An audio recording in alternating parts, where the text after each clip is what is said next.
Today on CityCast Madison. Few things are cuter than a baby goat. But you know what is cuter? Baby goats who are also local heroes. The Madison Parks Department is now employing a herd of goats in several parks. The goats are let out to graze and help clear out unwanted brush and invasive species. They can get to hard-to-access spots like those on an incline, and bonus, they help curb the use of toxic chemicals and heavy equipment. Producer Molly Stentz tracked down the goats' owners to learn how it's working. Greg Hack and Brooke Hooshagen are two friends who run Hack-Hagen Goat Grazing. It's Monday, July 17th. I'm Bianca Martin, and here's what Madison's talking about.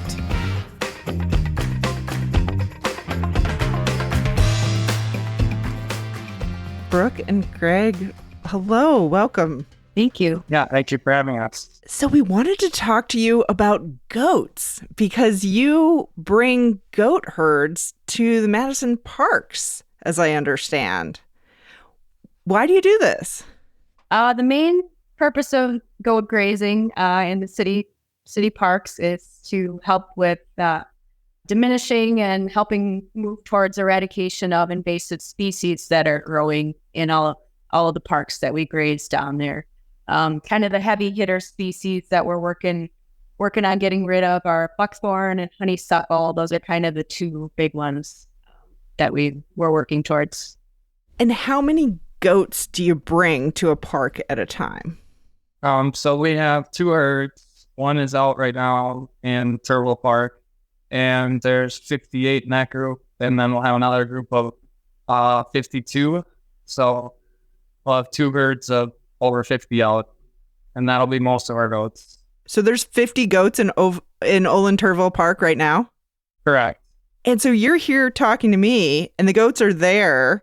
Do you ever worry about them? Are they on their own? I mean, there's still days that if there's a storm or something, you're pretty nervous, but we have a good relationship with the park staff, so there's a lot more confidence with the goats being out, because once they go there, they're there until they're done with the job. So we don't go and get them at night. Yeah. So they're trained to stay within the electrified netting of the paddock that we set up, the temporary paddocks. And the agreement we have with City Madison Parks are that their park staff will check the fencing, twice daily, make sure the goats are upon first glance doing well, let us know of any health issues or if the goats are acting strange in any way. We're in communication with them almost on a daily basis of how things are going. And they also alert us of when the goats are running out of stuff to eat so that we know to make a new paddock. So yeah, we're not on site with the goats 24/7, but others are watching when we're not able to be there. And I know they have some volunteer groups for each park that will come and check on the goats too. And I think this is our 4th year with Madison Parks now. So there's definitely, everyone's on the same page with everything. So you've got a system going. Mm-hmm. Yeah. And so the goats, the reason why they're so useful is that they're essentially replacing herbicides, right? And to control these species in the park that are just so hard to remove. Yeah, a lot of times, the goats are going through the first time and kind of clearing it out, making it more accessible for the human workers to come in with their tools, their chainsaws and brush saws. And yeah, it really does reduce a lot of the need for herbicides. Herbicides can be used to part of the tool, part of the whole process too. But yeah, it really cuts back on the amount that needs to be applied to the landscape, which is a great thing. Well, I imagine they work pretty cheap, the goats. Yeah, they don't ask for much. They just ask to have full bellies. And they're just, dynamic creatures and really lovable. So everybody seems to like seeing them. So do they have names? Every single goat that we have has a name. And you can tell them all apart. I would say all the adults and yearlings for sure. The little kids are a little harder. Yeah. They each have an ear tag with a number. So if we get a number, then we can kind of cross-reference. But yeah, we definitely know our mama goats and the year-old goats by name. Yeah, but that ear tag they have is the scrapies federal requirement. So any animal that leaves the farm has to have an identification tag. Gotcha. And what kind of goats are they? They're a meat breed. So we have, I would say the majority is Kikos. We also have some Spanish, some Savannah, and a couple boars. But most of they're all meat breeds. And a couple pygmies lingering in there too. So pygmy genetics. Mm-hmm. Cool. And so you have this deal with the park district where you imagine are driving a big trailer of goats, and then you set up this like fenced in area with this electric net, and then you just turn them loose, and they know what to do. They know which species to eat, or do they just eat everything?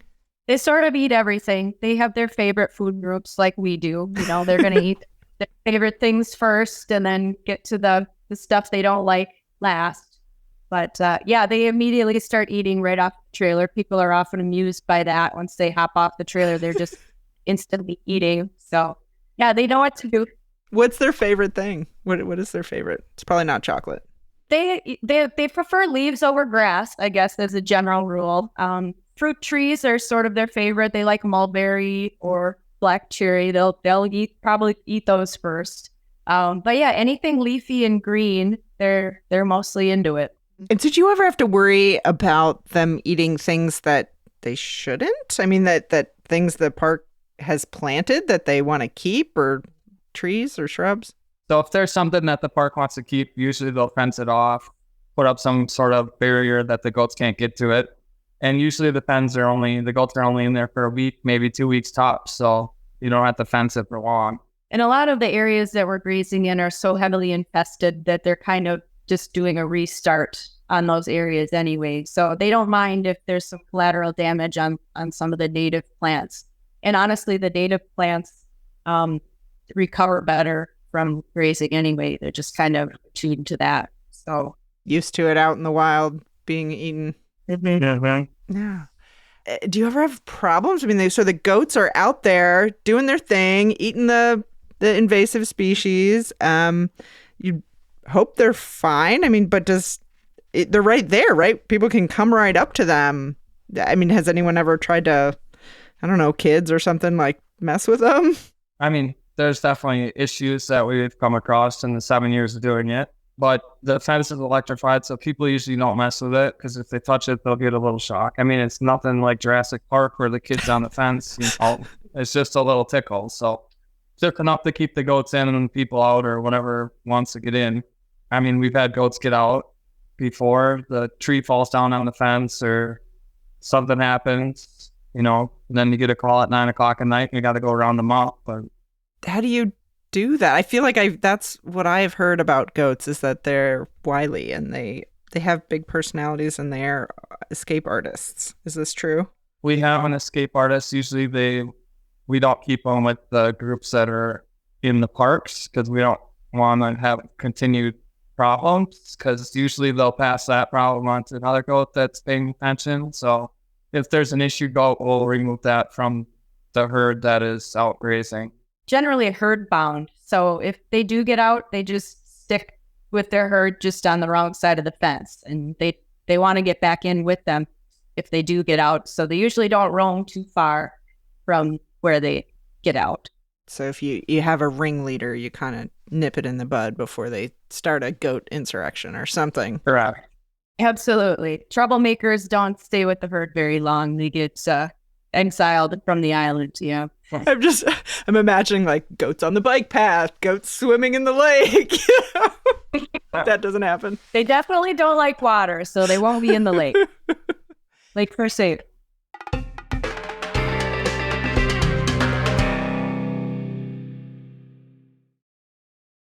This episode is brought to you by Caesar Gourmet Food for Dogs. Your dog deserves the best, so give them what they've always wanted. Real food for dogs. Caesar Wholesome Bowls are made with real chicken or beef as the first ingredient, and fresh vegetables. Crafted with no artificial colors, flavors, or preservatives, Caesar Wholesome Bowls are great as a full meal, topper, or snack for your best friend. Pick up Caesar Wholesome Bowls in the wet dog food aisle at any major retailer near you. Caesar, love them back. I mean, this seems like a pretty great business. I mean, the goats are doing the work, but I imagine there's work on your end, right? It's not just people might think, hey, the goats do all the work. But it sounds like there's a fair amount of prep and organization and kind of checking on them. For sure. I mean, setting up the pens usually takes a while, and then it's not like they're on, like, that Tuesday we're going to be moving them. It could be you find out Monday night that Tuesday you're moving them, or, you only get about a day notice when you got to move them. And then basically once the goats are on jobs, we're on call 24/7 until they're back to the farm in the fall. So you always kind of are thinking in the back of your mind, any moment I could get a call. Oh, for sure. Yeah. And usually right when you're like, oh, let's make a plan, you'll get a call. There's lots of logistics involved, planning which park is next, which area is ready, how long it's going to be at each park to try and plan ahead and have some sort of schedule, base framework schedule. But the goats make the rules. When they're done, they're done. Right. So we have to be responsive to what they're doing. And I mean, we have a pretty decent idea once we put them in the pen. We're like, oh, they'll probably be there about a week. So you kind of put it in the calendar, in about a week, we're going to be moving them.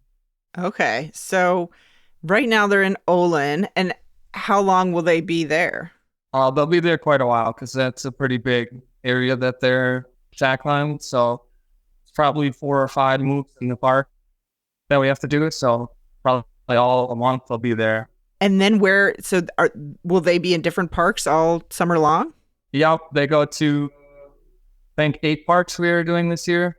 So we communicate with Paul, and then we just ask him what parks he wants to do after, we get done with one, and he sends us basically a schedule for what parks he wants to hit in which order. And then we go through them one time, and once we're done with the first grades, we go back and start from the beginning again. So they'll get graded twice in a growing season. So if there's a storm or like these really hot days that we've been having, they're fine? Yeah, they'll find a spot in the shade and kind of like a turkey, kind of make a little dust bowl and lay in. Yeah, and storms, they'll just kind of hunker under a big tree, under the canopy, and kind of huddle together, but they're usually good. They're acclimated to being outside, and they're acclimated to this type of diet. We didn't take goats we didn't take grain-fed goats and put them out on pasture just eating leaves. That would be bad. So these goats have all grown up eating brush, for years. Their mothers and fathers, and, we're down to, I don't know how many generations now. Are we down to, 4 or 5 generations of goats all being raised on brush? So they're accustomed to this type of living, and that's kind of what you do to build your herd up. So they're hardy. Yeah, definitely. That's one of the things about these, the breeds we select too are hardy for brush eating goats. Kikos are well known for that, being very hardy. Do they ever become meat goats at the end of their lives? Yeah, that's sort of the secondary part of our business.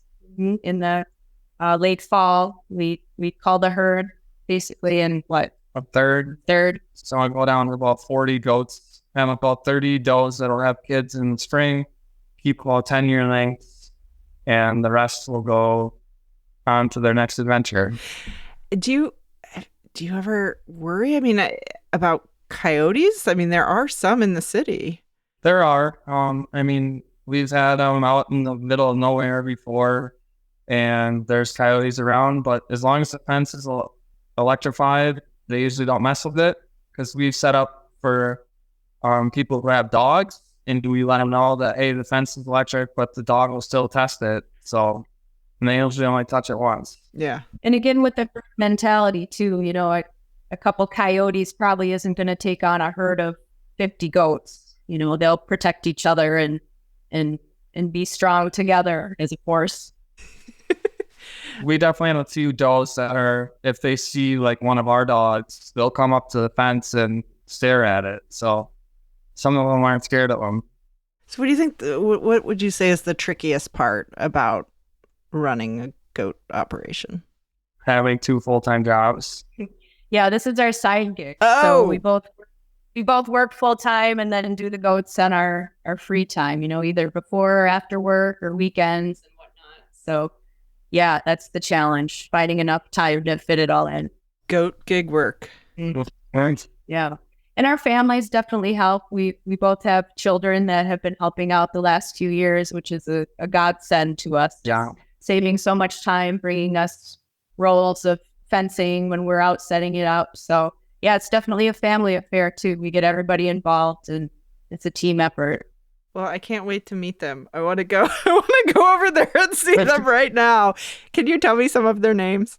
In that herd, Janelle is in there. She's one of the ones that we bought the first year. Midnight is in there.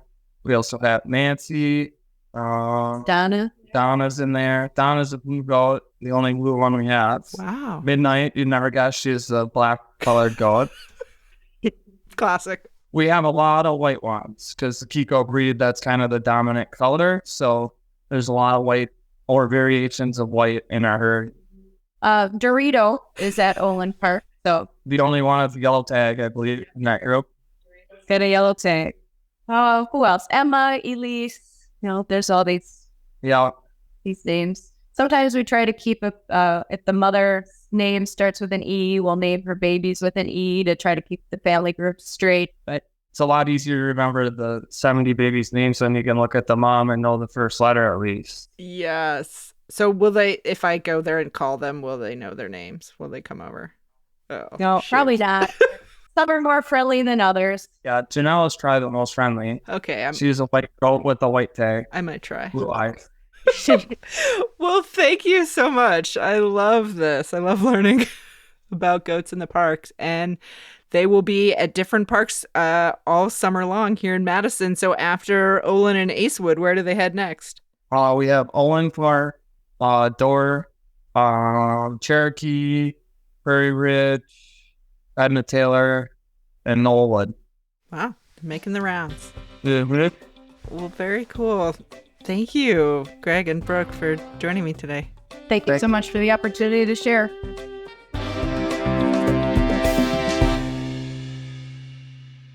That was Greg Hack and Brooke Hooshagen, owners of Hack Hagen Goat Grazing. The city of Madison is also looking for some help watching these fair goats. While goats were born to graze, baby, they were also born to run. And for that reason, they need volunteers to be goat checkers this summer. Your mission? Help ensure the goats don't get loose and report if any get injured. Sound interesting to you? You can sign up online. We'll toss a link in our show notes.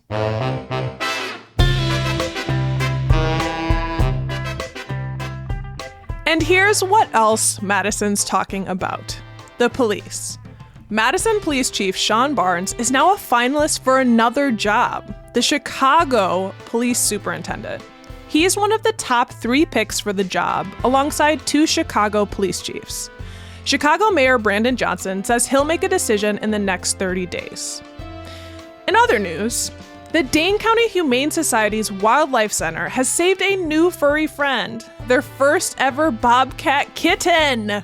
She's estimated to be about 9 to 10 weeks old and was found dehydrated and separated from her family near Mazomanie. The Wildlife Center is rehabilitating the kitten and will likely transfer to be with other bobcat kittens once stabilized. And if you want more animals in your life, the Dane County Fair opens on Thursday. Of course, there will be carnival festivities, concerts, and stunt shows, and animals to admire. We'll toss a link in our show notes if you'd like to learn more about what's at the fair.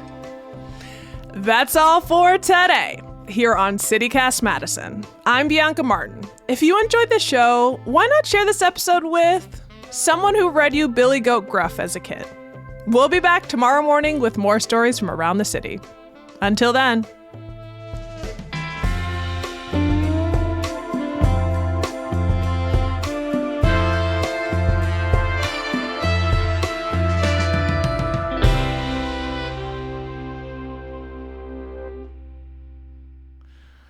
I think it's really fun. It's cute.